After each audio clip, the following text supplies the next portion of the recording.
মেয়ে বালেগা হয়েছে, বিয়ে দিয়ে দেন। কারো বদনামি করবো না, তাহলে ঈমান থাকবে না। আপনারা বিয়ে শাদী নিয়ে ব্যস্ত, জাতির কাছে তার জবাব দিতে হবে। মুনাফিকি বাদ দিতে, মুখে লাগাম লাগা। এটা নিয়ে আরেক হুজুর ওরে কাফের বদুয়া দিচ্ছে। তুই হুজুর নাকি তুই তুই কি তুই কেমনে কাফের বদুয়া দিতে ফট করে? মুখে লাগাম লাগা। সাদা দাড়ি, সাদা টুপি, সাদা ভুরু, আর আপনারা বিয়ে শাদী নিয়ে ব্যস্ত, জাতির কাছে তার জবাব দিতে হবে।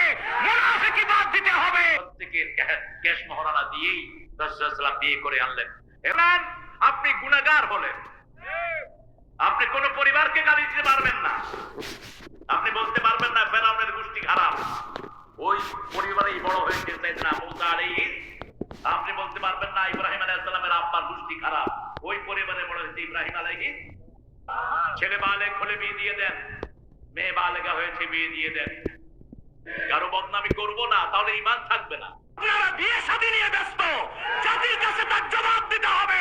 মুনাফিকি বাদ দিতে, মুখে লাগাম লাগা। এটা নিয়ে আরেক হুজুর ওরে কাফের বদুয়া দিচ্ছে। তুই হুজুর নাকি তুই তুই কি তুই কেমনে কাফের বদুয়া দিতে ফট করে? মুখে লাগাম লাগা। সাদা দাড়ি, সাদা টুপি, সাদা ভুরু, আর আপনারা বিয়ে শাদী নিয়ে ব্যস্ত, জাতির কাছে তার জবাব দিতে হবে। মুনাফিকি বাদ দিতে হবে। প্রত্যেকের ক্যাশ মহারানা দিয়েই রাসূলুল্লাহ সাল্লাল্লাহু আলাইহি ওয়াসাল্লাম বিয়ে করে আনলেন। এবার যদি তিরস্কারের অর্থ নেন, আপনি গুনাহগার হলেন। আপনি কোন পরিবারকে গালি দিতে পারবেন না। আপনি বলতে পারবেন না ফেরাউনের গোষ্ঠী খারাপ, ওই পরিবারেই বড় হয়েছে সাইয়েদনা মূসা আলাইহিস। আপনি বলতে পারবেন না ইব্রাহিম আলাইহিস সালামের আব্বার গোষ্ঠী খারাপ, ওই পরিবারে বড় হয়েছে ইব্রাহিম আলাইহিস সালাম। এখানে যারা আসছে সবাই কি কথা বল না কেন? সবাই কি মুমিন? একটা লোক কালেমা পড়েছে, আপনি কিভাবে তাকে কাফের বলেন? হ্যাঁ, সে যদি নিজে বলে আমি আল্লাহকে বিশ্বাস করি না, আপনি তাকে কাফের বলতে পারেন। কিন্তু যে কালেমা পড়েছে, যে নামাজ পড়ে, তবে ঠিক আপনি কি তাকে কাফের বলতে পারবেন না? এটা যেন না হয়। আমার ভাইকে আমি পরিশুদ্ধ করে দেব। কথা ছড়াছড়ি করো না, পরামর্শ দিয়ে ভাইকে সঠিক করে দাও। ফাসলিহু যাতা বাইনিকুম, তোমাদের পরস্পর ভাইয়ের মধ্যে তোমরা সমঝোতা করে দাও। ঠিক না বেটি? কারণ আমি মারা গেলে আমার জানাজা আমার ভাইরা আসবে। ঠিক না বেটি? আবার আপনি মারা গেলে আপনার জানাজায় আমরা যাব। কেন ঠেলাঠেলি করছি? বাংলাদেশের মধ্যে একটা দামি দেশ, দুনিয়ার কোন দেশে এখানে খুব সহজে মানুষ কালেমা পড়ে। ঠিক না বেটি? যার জন্য যার বিরুদ্ধে মারামারি করছে সে তো ভাগছে, এখন করেন কেন? আহারে, এখন বিএনপি আর জামাত লাগছে। জামাত একদিকে, চরমনায়া জামাত সহ, আর এদিকে বিএনপি লাগছে উল্টা দিকে। বিএনপির সাথে চলে যাচ্ছে হেফাজত। কেন? একসাথে হন না, আমরা নামাজির একসাথে হই না, তাহলে বাংলাদেশের সুখ কেউ ছিনিয়ে নিতে পারবে না। ঠিক না বেটি? কারণ 5 আগস্টের আগে আমরা তো সবাই একসাথে দিয়েছি। ঠিক না বেটি? যেখানে বিএনপি সেখানে জামাতের রক্ত, সেখানে আলেমদের রক্ত, হেফাজতের রক্ত। ভুলে যাও কেমনে তোমরা যে রক্ত দিয়েছো। বেলালের মতো গরিবকে রাসূল বলতেন, আনফিক ইয়া বেলাল, বুখারী হাদিস, লা তাখশা মানজিলা আরশে কালালা। হে বেলাল, তুমি দান করো, তুমি মনে করো না আরশের মালিক গরিব। আল্লাহু আকবার। সেই বেলালকে রাসূল বলতেন, কেন? দান করলেই যা দান করেন তার 700 গুণ বাড়িয়ে দেন কে?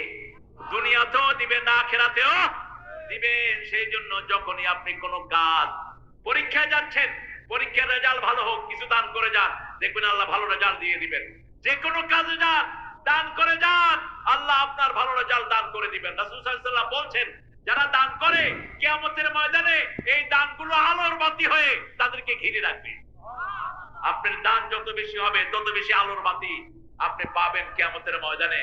রাসূল সাল্লাল্লাহু আলাইহি ওয়াসাল্লাম বলছেন, যারা পিতামাতার জন্য দোয়া করে না, তাদের পিতামাতার কবরে আলো জ্বলে না। একজন সাহাবী এসে রাসূলকে বললেন, ইয়া রাসূলুল্লাহ, আমি দেখলাম আব্বা আম্মার কবর অন্ধকার।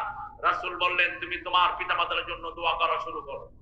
সন্তান দোয়া করা শুরু করলো, রাব্বিরহামহুমা, পড়েন, রাব্বিরহামহুমা কামা রাব্বায়ানি সগীরা।